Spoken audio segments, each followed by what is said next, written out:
বন্ধুরা আজকে আপনারা দেখুন গাঁটি কচুর আলুর দম। এই গাঁটি কচু আমি ডুমো ডুমো করে কেটে দেখুন রেখে দিয়েছি পরিষ্কার করে ধুয়ে। একটু দই, পেঁয়াজ কুচি আর আদা বাটা, রসুন বাটা আর শুকনো লঙ্কা কোচানো দেখুন আছে। এইবারে আমি তেল গরম করতে দিয়েছি, এর মধ্যে আমি একটু শুকনো লঙ্কা দিয়ে দিলাম। শুকনো লঙ্কাটা বেশ লাল লাল হয়ে গেলে এইবার আমি গাঁটি কচিগুলো দিয়ে দেব।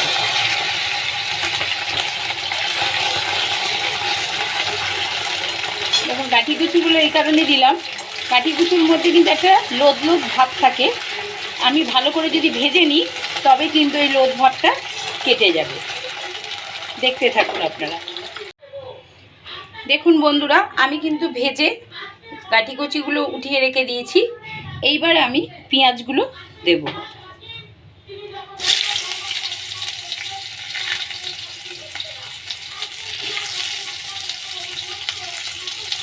এবার পেঁয়াজগুলো দিয়ে আমি একটু ভালো করে এটা ভেজে নেব। পেঁয়াজগুলো বেশ লাল লাল হয়ে গেলে তবে কিন্তু আমি গাঁটি কচিগুলো আবার দেব। বেশ লাল লাল হয়ে যায়। দেখুন বন্ধুরা ভালো কিন্তু পেঁয়াজগুলো বেশ ভাজা ভাজা হয়ে গেছে।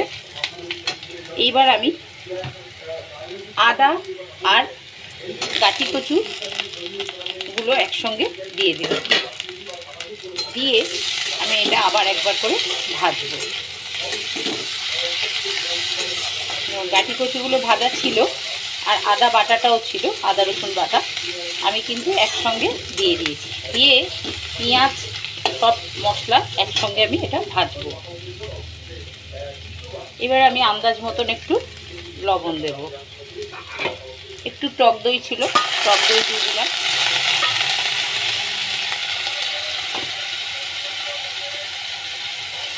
একটু গুঁড়ো লঙ্কা দিলাম আর অল্প হলুদ দিলাম। দিয়ে এগুলো কিন্তু ভালো করে নাড়াতে হবে।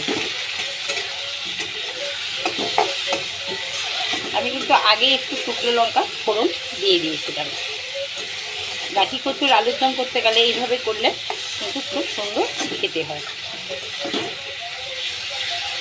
দেখুন যত নাড়াচ্ছি মশলাগুলো বেশ ভাজা ভাজা হচ্ছে আর চারদিক থেকে কিন্তু তেল বেরিয়ে আসছে। দেখুন খুব সুন্দর কিন্তু ভাজা ভাজাটা হয়েছে।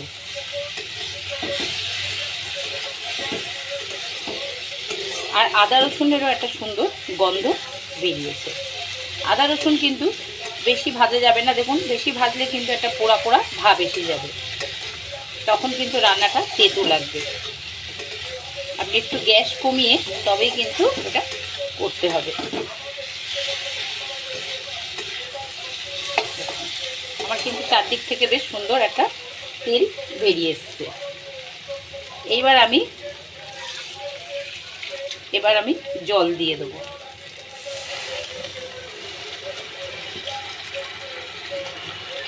জল দিয়ে দিলাম, দিয়ে আরেকবার একটু নাড়িয়ে নিতে হবে।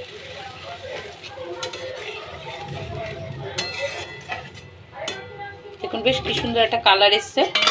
এইবার আমি এটা ঢাকা দিয়ে দেবো। দেখতে থাকুন।